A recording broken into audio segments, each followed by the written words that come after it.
Thank you so much for coming in. You described this as a marriage of the past and present through music. Yes. Talk us through that marriage. I mean, after more than 7 years of research around the indigenous music, I've been observing that all these events around Heritage Day, Africa Month, we have never had an educational element. It's been always about celebrating. So I took a decision that on these shows, they're going to be like a split between a performance and a lecture.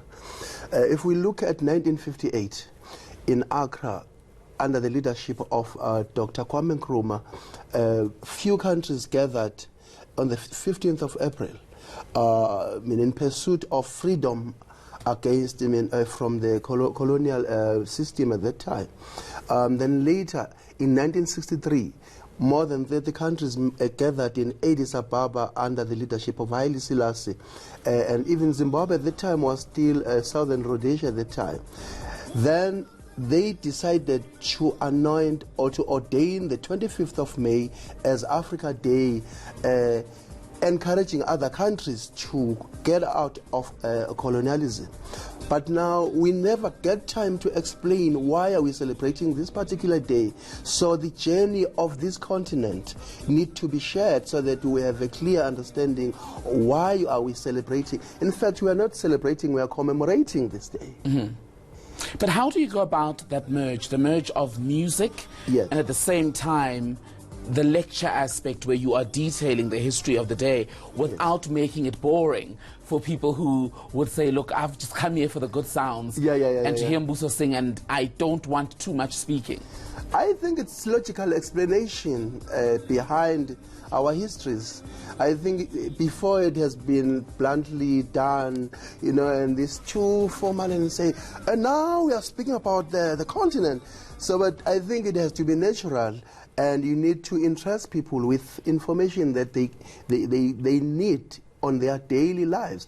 I'll give you an example. What is the distinction between history, culture, and heritage? We need to understand that history comes in as an intervention to emphasize important parts of our lives. Then culture is born. Later, heritage is born. What is heritage? What I'm wearing, the colors I'm wearing, So if you know about yourself, especially if you are rooted on your culture, I don't think things will go wrong in your life. But when you do not know your culture, you will be ruled by any ideology that comes your way.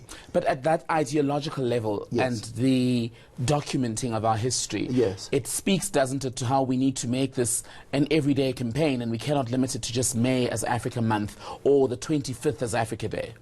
25th is important because it's historical. As I said earlier, that it was OAU at the time before it became AU. In 1963, 25th of December, of May, it was the day when some of the countries retained their freedom from colonial. So we can never, look down upon that beautiful history and the journey of Africa. It is very important for us to commemorate that. And again, Africa still facing, so many, challenges: tribalism, colony, the xenophobia. I'm from KZN, and you would hear someone saying, "Shangane Liliana," but if they knew their history, they would understand around 1820. So Shangane Gazigode from Nongoma, Gagasa, he moved with Zwangendaba to a place called Ebile, and today it's Bilabila in Limpopo, and then they fought. Zwangendaba continued to migrate until he got to a place called Zambia. Today we have Ngonis. And then Usoshangana continued to fight and conquered so many nations. And then later he said, Gasomkhulu, and then we have Gazangulu today.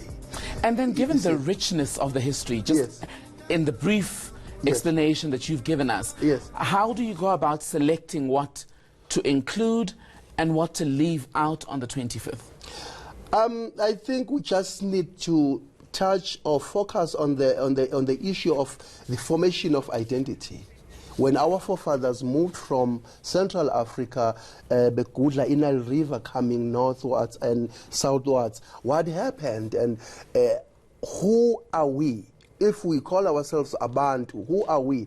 And then another question that we need to ask ourselves is, being Zulu is something to become, or is it something that you should be?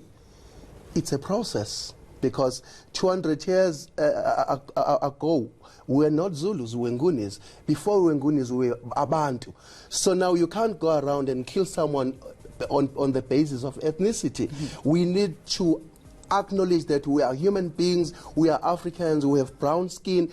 Just fall in love with an Africanness. When I see you as my brother and say, oh man, this is an African brother, I love you, you know. So Africa Month should be instrumentalized to ascribe value to our culture and explain what are these values, because there are paradoxical issues around what is culture.